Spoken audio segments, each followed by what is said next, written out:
I'm wondering, like, if you're going to fight him, where would you fight him at, number one? And number two, are you saying that from 140 to 147, you're willing to fluctuate and move back and forth as opposed to just moving up and weight or whatever? What's your intent? Well, my intent, look at my strength and conditioning coach, he said that he believes that I can make 140 comfortably. You know, I trust, the people, my team around me. If their opportunity presents itself, I would love to fight Shakur. Ryan Garcia set off a verbal explosion during Stephen A. Smith's live broadcast, boldly insisting that he would have no problem stepping in with Shakur Stevenson at 140 pounds if Stevenson truly decides to move up and accept the challenge. Let's go. I want that. Right. If the opportunity presents itself, I just want boxing to be at the top. I want to make these fights happen, and I know I could beat these guys. He went on to emphasize that he now sits at the center of the division, claiming full control of the spotlight and positioning himself as the fighter who can dictate the biggest matchups in boxing today. Garcia described himself as the sport's most powerful attraction, the name everyone wants to see. And, I've always had the following. I've always had, all the opportunities you can have as a superstar. Now that I have this piece that I kind of was missing, of course, I would love to keep fighting and kind of carry boxing. I actually lead this generation of young fighters of popularity and now of being a world champion. So I have all the opportunities to become the face of boxing, but now I just have to prove it with my dedication. And all my fights that are going to be lined up, I have to do it now. I would love to defend my title, and if that happens, let's do that too. Shakur Stevenson immediately answered back with a cold and calculated response, delivering a prediction so sharp it instantly escalated the rivalry from simple trash talk into a dangerous, almost personal confrontation for Ryan Garcia. Get murdered, he's going to get beat up, so since y'all felt that way, then let's make the fight happen. Let me show y'all why. Long before the live TV exchange, both fighters had already clashed in person, where things turned extremely hostile. The face-to-face encounter saw them exchanging insults at full intensity, along with direct threats that made the situation feel genuinely volatile. I have Shakur beating him, though. Yo, I do have you beating him. I will whoop your ass. I'll pop that. Yeah, right back in that mouth. I'll have you looking like a saber gap tooth tiger. I'll do you dirty, bro. No lie, bro. You suck. Hey, if I have, though, you though. Oh my, here we go. I don't care. Not the same fighter. Hey, not the same fighter. Not the same. Hey, when I put a beating on you, what are you gonna say? When I put a beating on you, what are you gonna say? I was there. Hey, no, when I put a beat on you. I'm talking about you. You got no power. You got no power. And you lost. And you still scared him to this day. Oh, no. You. Bro, I'm gonna knock that gap right back in your mouth. I'm gonna knock that gap into your mouth again. Hey, you fixed the teeth. You fixed the teeth, but I'm gonna knock that right back in. Unshaken by the pressure, Ryan Garcia doubled down on his mentality, telling the boxing world that his aggressive, destructive mindset has returned in full force. He made it clear he is prepared to inflict serious punishment once he steps into the ring. I'm gonna give them what they want. They want a bad dude, I'll give you a bad dude. I'm a killer. I have the killer instinct, so it's kind of, you lose the killer instinct in you. You do want to hurt this person. Yeah, of course. Shakur Stevenson confidently declared himself the most complete fighter in boxing, claiming his skill set is nearly flawless and impossible to replicate. He believes his adaptability against any style makes him the most dangerous all-around competitor in the sport right now. Honestly, for me personally, I feel like I'm like the best fighter in boxing. And I don't mean this in no disrespectful way, because I got a lot of fighters in boxing that I still watch to this day that I like. And I'm like, okay, I'm still this. Usyk, I love Usyk. I love Bivol. I love them Eastern European styles. But for me, I just feel like I'm a fighter that could do it all. I can do it all. Whatever needs to be done to get the job done, I can do that. So some nights you might see I might outbox people. Then some nights I might stand there and beat a guy up and beat them at their own game. So I think for me, I'm the most complete fighter in boxing. Stevenson then flipped the pressure back onto Garcia, openly accepting the challenge and demanding action. He pointed out that since Garcia himself pushed for the weight condition, there should be no hesitation. Just sign the deal and prove it inside the ring without delay. Did he make 40 again? He said he could. He the one who came out and said, let's fight at 140. he said that. So if he said that, it's like, okay, you can make the weight, then let's do it. Even major media voices have become fully invested in this growing rivalry due to its high-level stylistic clash. Joe Rogan expressed deep fascination with the matchup, but warned that Garcia would be stepping in with an entirely different level of opponent than he is used to. That was art. That's boxing at the highest level. And I'm fascinated because now they're talking about him and Ryan Garcia. I am fascinated to watch that fight because Shakur's a different animal. Ryan looked amazing in that fight. I mean, he looked amazing. I mean, he looked so fast, and it was a beautiful fight to watch. But that's an interesting fight. I like that fight. Shakur and him, I like that fight a lot. Because Shakur's just a different animal. You're dealing with a whole different kind of skill set. Terrence Crawford also weighed in with a blunt technical breakdown, suggesting that once they share the ring, the outcome may not be close. He predicted Garcia's aggressive habits could leave openings that Stevenson would exploit repeatedly with precise counterpunching. Yeah, Shakur.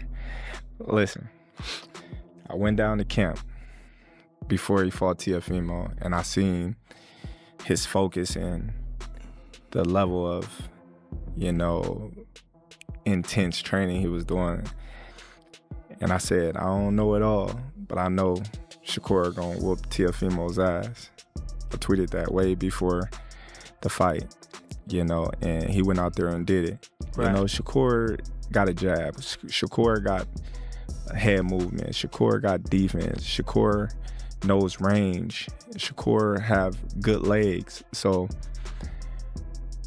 I look at that fight like it's not gonna be as a competitive fight like everybody think, because if Ryan get careless, he's gonna get countered all day. The discussion then shifted into more controversial territory as legendary names debated Garcia's explosive abilities alongside his complicated past. While his speed and power were praised as fight-changing assets, questions remain about whether his history could overshadow his biggest achievements. And speed is extraordinary. He relies on it a lot, but I mean, that's not a knock. That's just like, if you had it, everybody should rely on that. I mean, that Shakur's speed not is slow. nuts. Shakur's a different animal. That's what I'm saying. Different. Well, a lot of people thought Devin Haney was different, though, right? A lot of people thought Devin Haney was going to give him real problems. When he dropped Devin early with a left hook, everybody was like, "Oh, this is different." I wish he didn't have a positive drug test in that fight, because that fucking tainted everything. Yeah. They know each other far too well. I think him and Devin fought each other the most out of all of them. Shakur and Ryan fought as well, which Shakur won all the times that they fought. But I just think, him and Devin, the history of it, Devin came in there overconfident.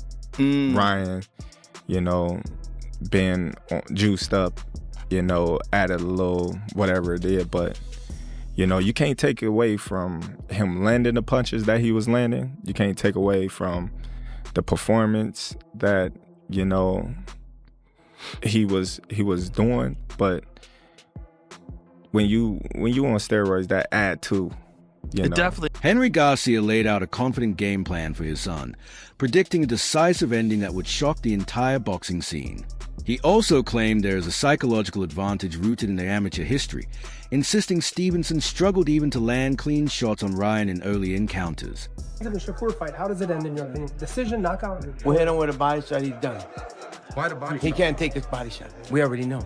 Really? Yeah, and he doesn't have a better jab than my son. My son has an awesome jab.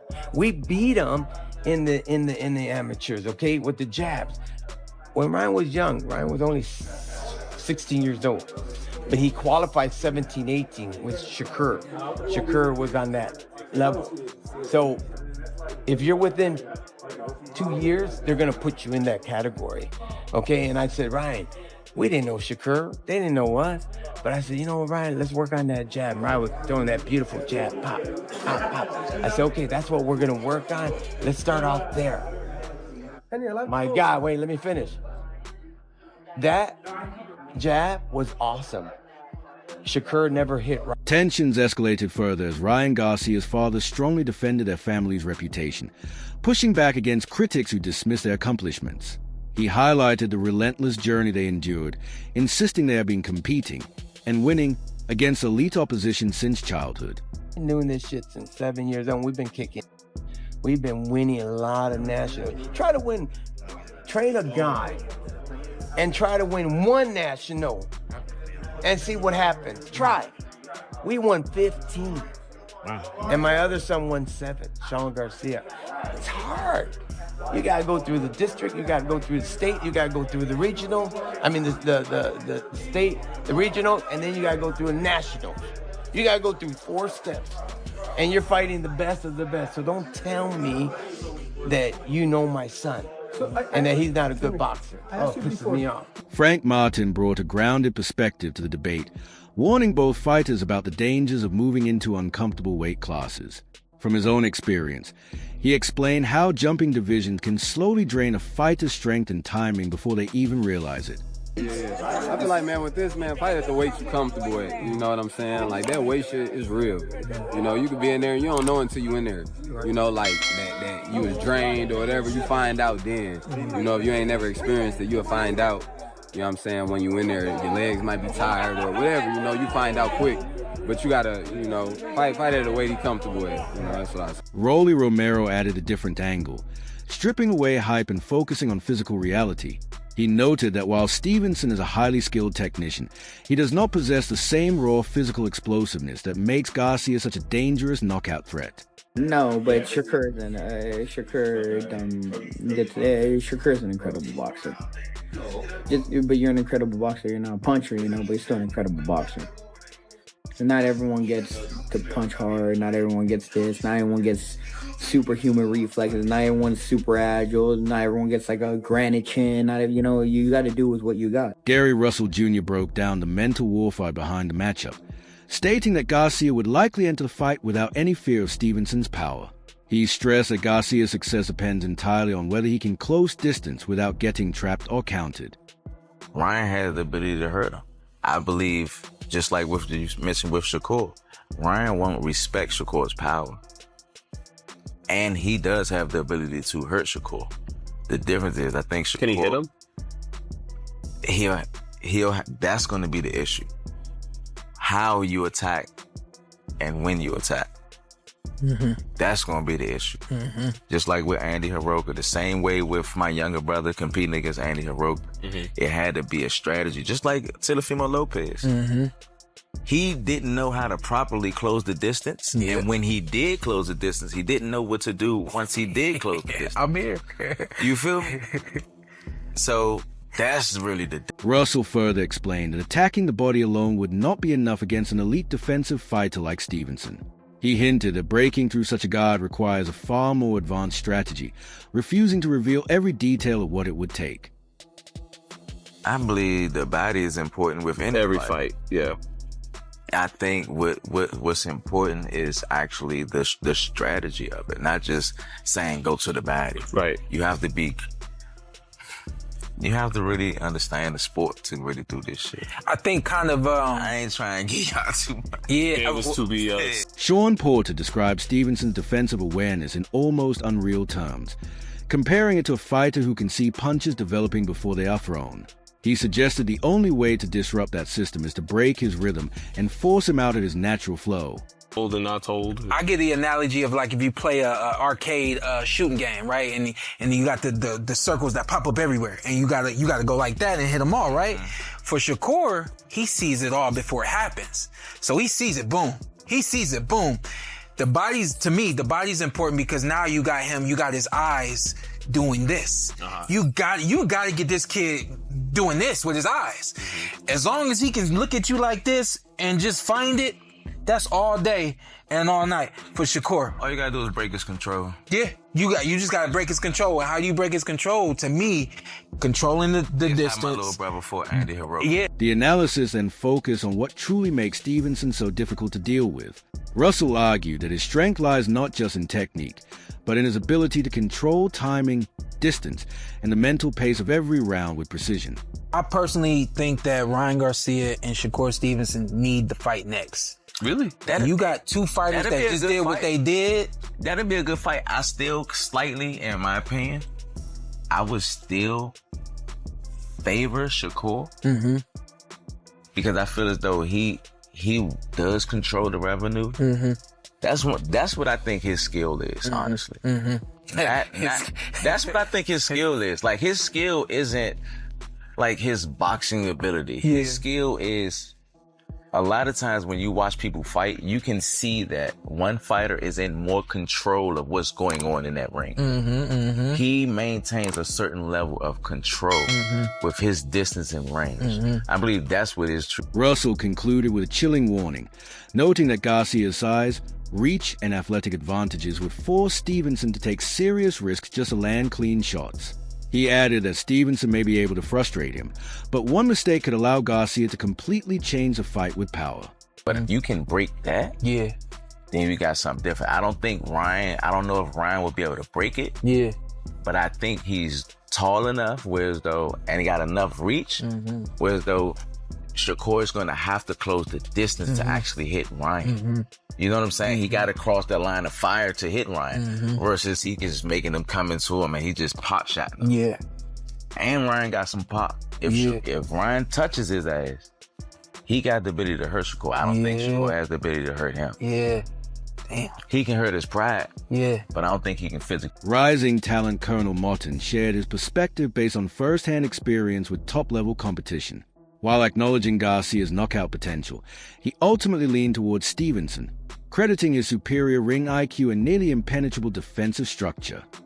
And I think I won't say it's too much. You know, Ryan has surprised us before. You know, but I feel like I'll take Shakur in that fight for sure. Shakur got way better at boxing IQ and way too good a defense for the stuff that Ryan would try to pull.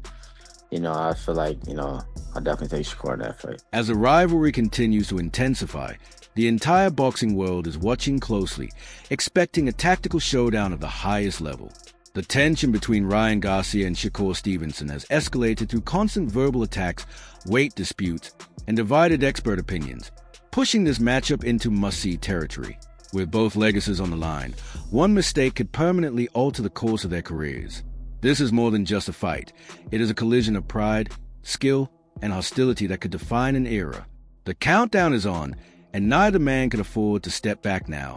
The question remains, what happens when they finally meet inside the ring?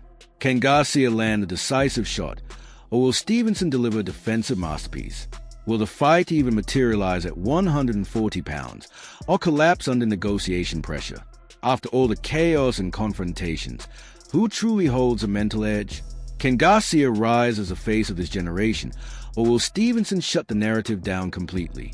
Share your thought below, and stay tuned for more updates.